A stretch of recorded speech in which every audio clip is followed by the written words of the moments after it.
నేటిదిన వాక్య ధ్యానం కొరకు 140వ కీర్తన 7వ చరణంలో రాయబడిన వాక్యాన్ని చదువుకుందాం.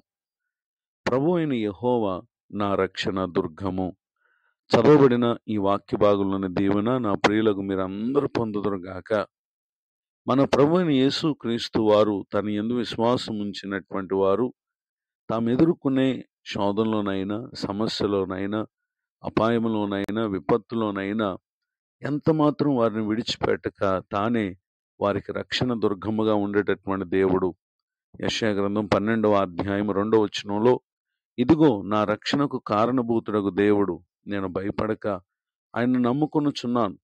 యెహోవా యెహోవాయే నాకు బలము, ఆయనే నా కీర్తనాస్పదము, ఆయన నాకు రక్షణాధారమాయను అని తాము పొందు మేలును గూర్చి యూదా ప్రజలు పలికే విషయాలను ప్రవచనాత్మకంగా ప్రభువారు ఇక్కడ తెలియజేస్తా ఉన్నారు.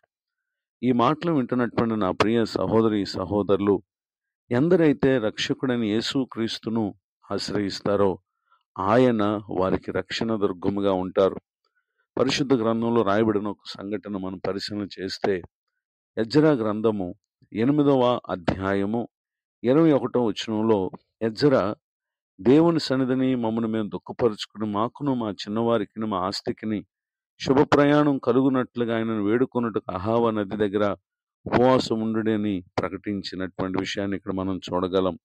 ఆ విధముగా వారు ప్రభు సన్నిధిలో చేసినటువంటి ప్రార్థన ఆలకించిన దేవుడు 31వ వచనంలో రాయబడినటువంటి వాక్య భాగంలో, మేము మొదటి నెల 12వ దినమందు యెరూషలేమునకు వచ్చుటకై అహావా నది నుండి బయలుదేరగా మా దేవుని హస్తం మాకు తోడుగా ఉండి శత్రువుల చేతుల నుండి, మార్గమందు పొంచి ఉన్న వారి చేతుల నుండి మమ్మను తప్పించినందున మేము యెరూషలేమునకు వచ్చి 3 దినములు అక్కడ బస చేసేటమి అని ఇక్కడ తెలియచేయటం మనం గమనించగలం.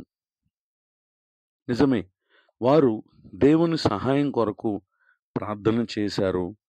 తమ ముందున్నటువంటి గమ్యాన్ని చేరుటకు వారు ప్రయాణం చేశారు. అయితే వారి ప్రయాణ మార్గములో దేవుని హస్తం వారికి తోడుగా ఉండి శత్రువుల చేతిలో నుండి, మార్గమందు పొంచి ఉన్న వారి చేతిలో నుండి ప్రభువారు తప్పించారు. ఈ మాటలు వింటున్నటువంటి నా ప్రియ సహోదరి సహోదరులు, మన బలము మీద, మన ధనము మీద, మన జ్ఞానం మీద మనం ఆధారపడక ఆశ్చర్యకరమైన సహాయము నాడు ఎజ్రాకును ఇశ్రాయేల్ ప్రజలకును ఏ విధముగా ప్రభు చేశారో, మీ ముందున్నటువంటి జీవిత దినాల్లో దేవుని సహాయం పొందుటకు వారి వలె ప్రార్థనతో మీ ప్రతి పనిని, ప్రార్థనతో మీ ప్రతి ప్రయత్నమును ఎప్పుడైతే జరిగిస్తారో నిశ్చయంగా ఆయన మనకు రక్షణ దుర్గముగా ఉండి మేలు చేస్తారు. ఈ దీవెనకు ఆ ప్రియులకు మీరు పాత్రలు కావాలని కోరుతూ ఈ మాటలు ముగిస్తున్నాను. ప్రార్థన.